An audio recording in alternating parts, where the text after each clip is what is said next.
Hello everybody on YouTube. This is your homeboy Batman Holmes Bacon. This happens to be the 22nd part of the Gypsy West playing card tutorial video series. In this lesson, I'm actually going to teach you how to read the Grand Tableau Spread. So anyway, there are going to be multiple videos throughout this lesson, depending on how long the lesson is going to be, because I'm going to read the Gypsy West book with that lesson. So anyway, the Grand Tableau Spread happens to be the granddaddy of all spreads. Just like the Lermont and the Kipper spread, they have their Grand Tableau, and the Grand Tableau it requires to read all 52 cards, including the jokers. So yeah, the Grand Tableau happened to be a spread that you need to learn about the whole entire life about that person. So anyway, let's see what the book says, shall we? Alright, let me see. Alright, the Grand Tableau with 52 cards, according to the Gypsy method. This method involves a complete spread with all 52 cards. The Grand Tableau is extremely suitable when you want to get a total picture of the current life. This method really shows us everything. However, a thorough knowledge of the card meanings and previous spreads is required before you begin to use the spread. We proceed as follows. We remove all jokers from the deck as well as the person cards. If you lay the cards for a man, place the person card with number 19, 2 of hearts, in the position as shown in the illustration on page 34, and put the lady card back in the deck. Follow the same step the other way around for a female current. After you have given the cards a good shuffle, lay them out from left to right. Start with one roll of 6 cards and continue with 2 rolls of 8 cards.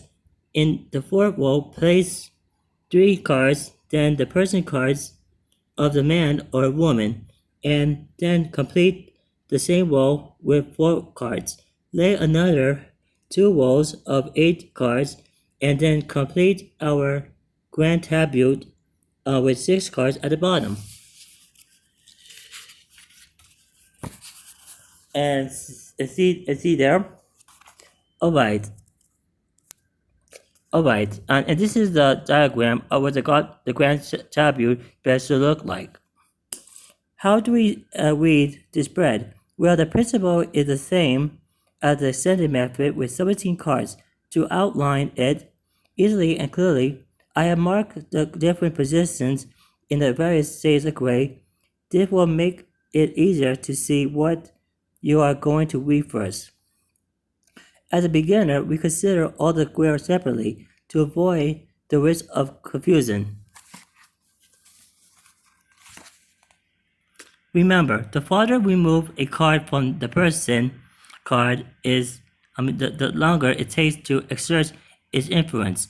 The closer to the person card, the quicker its meaning will manifest itself. The 5 cards on the far right, the cards 14, 22, 29, 37, and 45 represent the final results. The answer to the question can be found here. Cards 17, 18, 19, 26, 34, and 33, 32, and 25 indicates what is hanging over the current head, and fate. What is going on in their head? What are they worried about? What playing card suits are predominant here? Are the cards images mainly positive or negative? We start with the inner square. What do you see around the person card? Start with card 17 and continue clockwise to card 25. This square explains what the person is dealing with.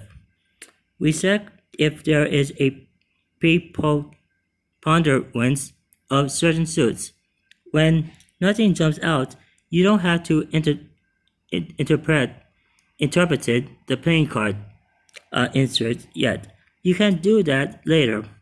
When you start reading the diagonals and the other squares, it's important to always work from the inside out. So work from the person's card to the first square, then continue to the outer square. Only as very last step, read the diagonals. As soon as you have analyzed the first 8 cards around the person card, as illustrated in the following example, move to the next step. And see the diagonals here.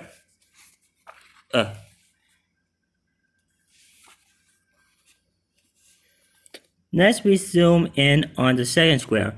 We begin at the card in position 8 and continue to the card at position 12. We first read 8, 9, 10, 11, and 12. Then we read 12, 20, 27, 35, 43. We continue to 43, 42, 41, 40, and 39.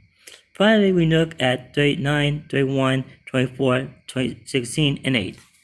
And here are the, want to see the diagram here. Examine all the cards. Are there predominantly positive or negative cards? What do the playing cards inserts say? In the beginning of the book, you will find a clear description of the different suits. Follow the steps I described below. All these cards describe the external influence and what will inevitably happen to the querent. They give further meaning to the cards 17, 18, 19, 26, 24, 32, 30, my bad. 17, 18, 19, 26, 24, 33, 32, and 25 in a square. And see there? We will now read the outer square. As you see, this is the outer square. Here we start with card number 1 and end with card number 6. Next we will read cards 6 to 51. We continue from 51 to 46. Finally, we read cards 38 to 7. The outer frame gives us insight into the future of the querent. Both the image and playing cards inserts are taken into consideration.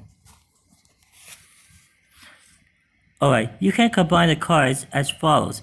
1 plus 2, 6 plus 3, 3 plus 4, 21 plus 8, 5 plus 6, 36 plus 44, and so on.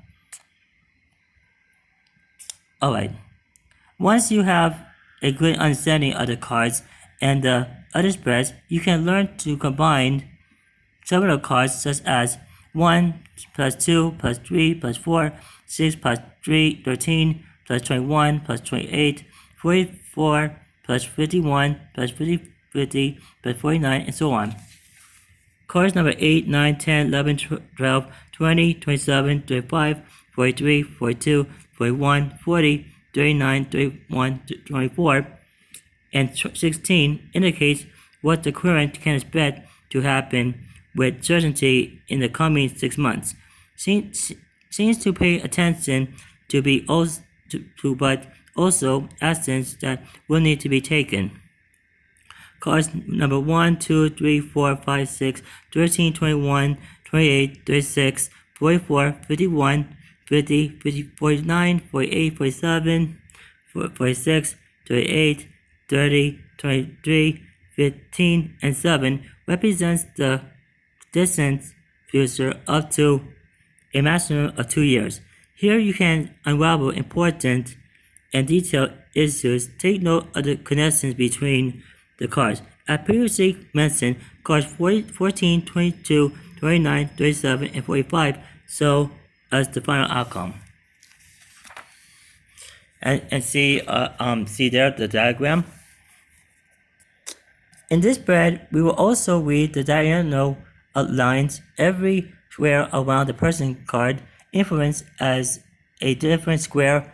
We read the diagonal lines as follows, starting with the person card. See? And we also include the straight lines around the person card. See image on page A1. Here we make a distinction between past, present, and future. And see the diagram here. The left represents the past. Above the person card, we see the present, or what is hanging over their head. The right represents the future.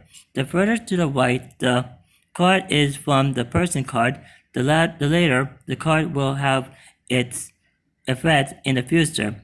Under the person card, we read again the present and what the current must take into account.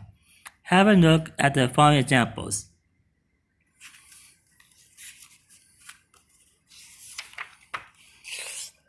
Alright, we read the past as follows, cards 23, 24, and 25. The present above and below cards 3, 10, 18, 33, 41, and 48. The future is sold by the cards 26, 27, 28, and 29. We can also consider the 4 cards around the person card, in particular cards 25, 18, 26, and 33. This will tell you what scenes from the past cards 25 influence the future card 26, card 26, and what in turn influence the present card 33. We go one step further and read the squares from both top, left, and bottom, and top, right, and bottom. The top and bottom squares to the left represents the person past. Have they already let go of the past? Are they still encountering obstacles that affect the future and the present? The top and the bottom squares to the right give more detail about what is going to happen in the future. The example on page 48 will make this clear. Okay, okay. So anyway, I'll end this lesson for now. So anyway, I hope you get an idea of what the Grand Tableau looks like. So anyway, I hope you enjoyed this lesson. So anyway, this is Home by Bob Mahon. Peace.